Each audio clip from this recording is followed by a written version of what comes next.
Hello, welcome to Jewish Stories for Kids on KabbalahWisdom.org.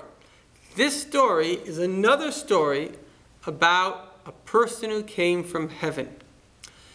So the story, again, is with Rabbi Yisrael of Koznitz, the Maggid of Koznitz.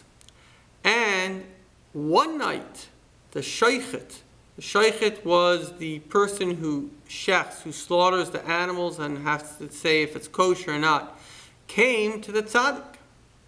And he said, I have to tell you what's going on. For the past 3 nights, the butcher who passed away, the butcher would obviously have to buy the food from the Shaychet.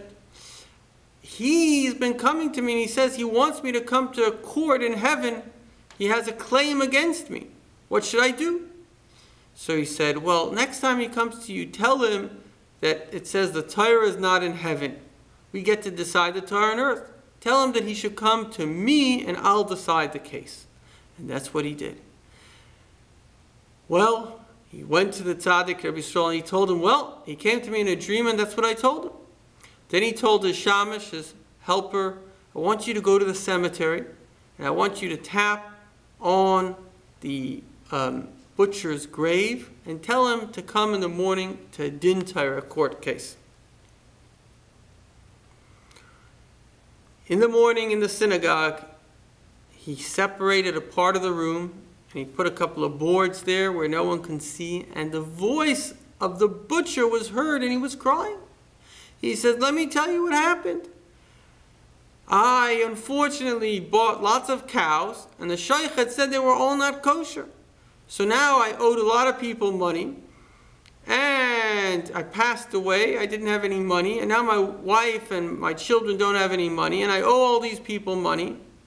So when I was in heaven, in the world of truth, I found out that the Shaychet was really being spiteful. He was being mean. They were really kosher, and he was just saying they were treif to cause me a loss. When the Shaychet heard this, he was so embarrassed that he says, okay, whatever the tzaddik tells me to do, I will do.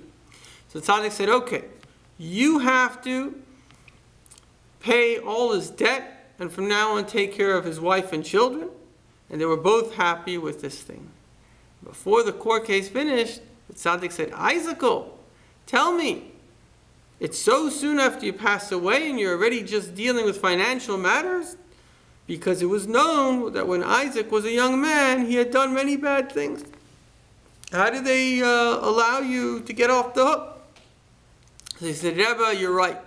Let me tell you what happened. I was a wagon driver and going from town to town. And one time I had tzaddikim, good people in the back of my wagon. We got attacked by bandits. And I wouldn't let those bad people hurt my good people. I fought with them tooth and nail and I saved them.